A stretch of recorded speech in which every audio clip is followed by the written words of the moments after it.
भारतात फुटबॉल या खेळासाठी कलकत्त्यानंतर अभिमानानं उभे असलेलं नाव म्हणजे कोल्हापूर.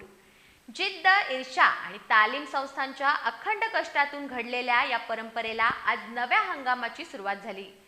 कोल्हापूर स्पोर्ट्स असोसिएशन आयोजित Shahu Chhatrapati KSC football league स्पर्धेच्या भव्य उद्घाटनानं कोल्हापूरच्या फुटबॉल हंगामाला दिमाखात प्रारंभ झाला.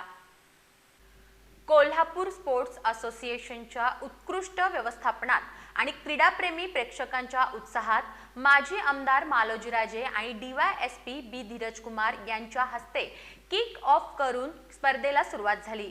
यावेळी DYSP तानाजी सावंत, तेज घाटगे, उद्योजक अजित जाधव, माणिक मंडलिक, अमर सासने, राजेंद्र दळवी, मनोज जाधव आणि भाऊ घोडके उपस्थित होते. उद्घाटनाचा पहिला सामना पाटाकडील तालीम संघ विरुद्ध सम्राटनगर स्पोर्ट्स यांच्यात रंगला. सामन्याच्या सुरुवातीपासूनच दोन्ही संघांनी जोरदार चढाया करत प्रेक्षकांची रोमांचकता वाढवली. पूर्वार्धात दोन्ही संघांनी गोल करण्याचे प्रयत्न केले, पण सामना गोल शून्य बरोबरीत राहिला. उत्तरार्धात पाटाकडील तालीम संघाचे खेळाडू समन्वय साधत गोल करण्याच्या चांगल्या संधी निर्माण करत होते. मात्र सम्राटनगरच्या बचावफळीनं आणि गोलरक्षकानं सर्व आक्रमण परतावून लावलं. निर्धारित वेळ संपेपर्यंत कोणालाही गोल करता आला नाही आणि सामना 0-0 बरोबरीत संपला. गुणांकन पद्धतीनुसार दोन्ही संघांना प्रत्येकी 1 गुण देण्यात आला.